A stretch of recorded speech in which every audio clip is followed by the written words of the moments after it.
parce que la commune nous parle aujourd'hui. Je pense que la commune est éloquente sur un certain nombre d'enjeux absolument cruciaux. La démocratie, le travail, le capital, l'émancipation, la place des femmes, etc. Mais parce que la commune aujourd'hui fait partie d'une référence, d'un ensemble de références qui sont d'ailleurs mises en œuvre. Qu'il s'agisse du Rojava dans le Kurdistan syrien, où il y a en fait une généalogie qui part aussi de la commune, parce que c'est une expérience aussi communaliste, le Rojava. Qu'il s'agisse du Chiapas avec les zapatistes du Mexique, qui forment une fédération communaliste qui a un tout autre rapport à la démocratie, une démocratie vraiment directe, un rapport au vivant comme pouvaient l'avoir certains communeux et communeuses. Je pense par exemple à Élisée Reclus, voilà, qui est ce géographe libertaire qui a déjà une conscience de l'écologie, c'est un mot beaucoup trop faible et par rapport à justement cette espèce de cohérence d'existence sur la question du rapport au vivant. Donc il y a déjà ce constat que la commune est vivante, objectivement.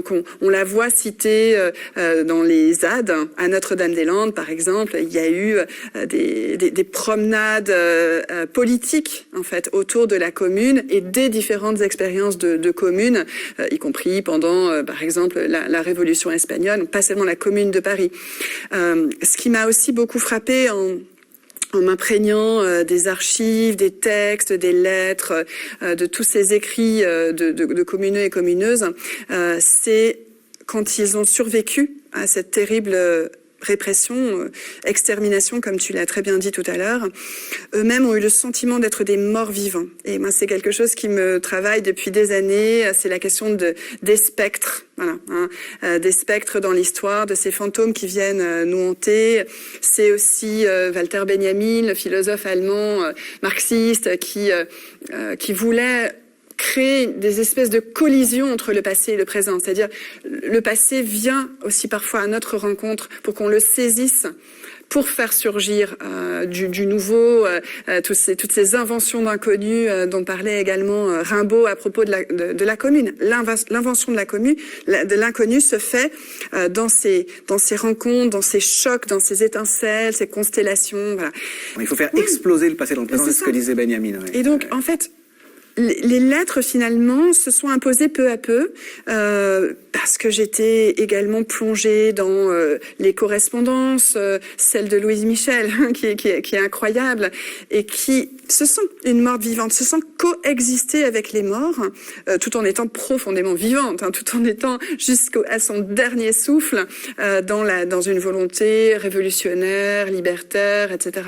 C'est à elle que tu écris en premier, oui. Et c'est à elle que tu écris en dernier. Oui, parce que... C'est ton introduction, ta conclusion. Oui, aussi. parce que même si, justement, je ne veux pas du tout réduire tous ces protagonistes incroyables de la commune qui ont un courage, qui ont une force, une détermination et un espoir qui sont spectaculaires, vraiment.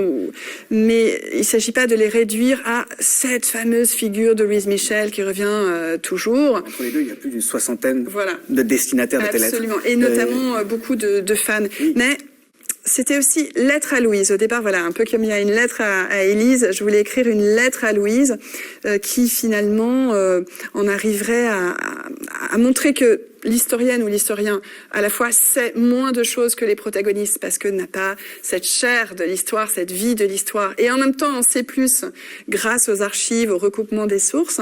Et puis, je voulais aussi lui dire, mais voilà, aujourd'hui, il y a des ponts, il y a toutes sortes de ponts à jeter entre le passé et le présent parce que, et on en a beaucoup parlé aux médias, le soulèvement populaire des Gilets jaunes a aussi eu la commune pour partie comme référence. C'est aussi organisé sous la forme d'une démocratie directe, avec les assemblées des assemblées.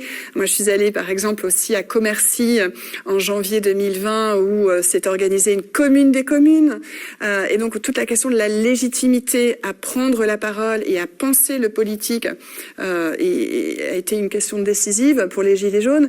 Donc, d'ailleurs, il y a des lettres aussi sur les Gilets jaunes, par exemple, adressées à Eugène Vermersch, qui était le journaliste du Père Duchesne, qui reprenait la tradition révolutionnaire. Et je lui parle des Gilets jaunes, parce que je lui dis, je pense que tu aurais vraiment aimé les Gilets jaunes et tu aurais emprunté en fait à leurs mots, à leur humour, à leur joie, à leurs slogans, au dos de leurs gilets, etc.